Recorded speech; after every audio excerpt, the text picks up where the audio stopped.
უდაოდ კიდევ უფრო დამაფიქრებელი არის ეს საკითხი, ვიდრე ესე ზედაპირულად მთავრობის წარმოდგენილი პროექტი იძლევა ამ ბევრ კითხვის ნიშანს სვამს და ეს კიდევ უფრო მეტი კითხვის ნიშანი გააჩნდა, ვიდრე მე აქამდე მეგონა. უდაოდ აკადემიური და საგანმანათლებლო საზოგადოება აუცილებლად უნდა მოახდინოს რეაგირება ამაზე, იმიტომ რომ ეს არ არის საერთოდ განათლება და განათლების სისტემა ეს არ არის ერთ დღეში რო გაკეთდეს რეფორმა, როგორც ნახეთ, აი ფინეთზე რამდენიმე წელია, 3-4 წელი მზადდებოდა ეს რეფორმა და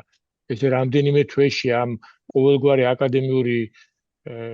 პერსონალის და აკადემიური სპეციალისტების ყოველ შემთხვევაში ჩვენ არ ვიცით ვინ შექმნა ეს პროგრამა, ხო? ჩვენ წარმოგვიდგინეს გამზადებული და მე არ ვიცნობ არავის პირადად და არც მსმენია რომ ვინ იყო ჩართული და ვინ მონაწილეობდა ამ წინადადებების შემუშავებაში. ესე ზედაპირულად ზერელეთ ესე სწრაფად ამის მოწოდება ამდენი ხარვეზებით, რომ ეს ხარვეზებიც მაქედან არის განპირობებული, რომ არაპროფესიონალურად არის ეს შემოთავაზებული, დაუშვებელია და ამას შედეგი ჯერ ერთი იმპლემენტაცია შეუძლებელი რამდენიმე თვეში და რამდენიმე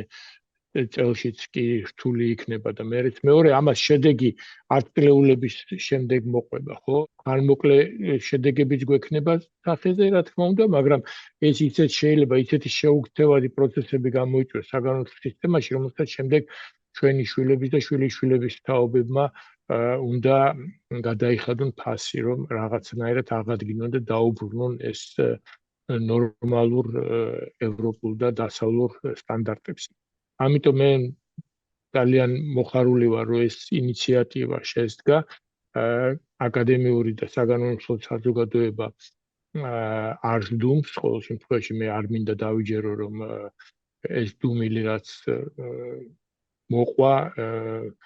იქნება ხანგრძლივი და მე დღევანდელი შეკრება ამის იმედს მაძლევს, რომ ჩვენ უფრო აქტიურად ჩავერთვებით ამ პროცესში საქართველოში და საქართველოს გარეთ მომუშავე მეცნიერების და საგანმანათლებლო სისტემის სპეციალისტები და ამის ესე გატარება და ესე თავის ნებაზე მიშვება, მე მგონი დაუშვებელი შეცდომა იქნება, რომელსაც ჩვენი შემდგომი თაობები არ გვაპატიებენ. დიდი მადლობა ამ შეხებებისთვის და დიდი მადლობა ამ საინტერესო ანალიზისთვის, რაც ეს იყო წარმოდგენილი.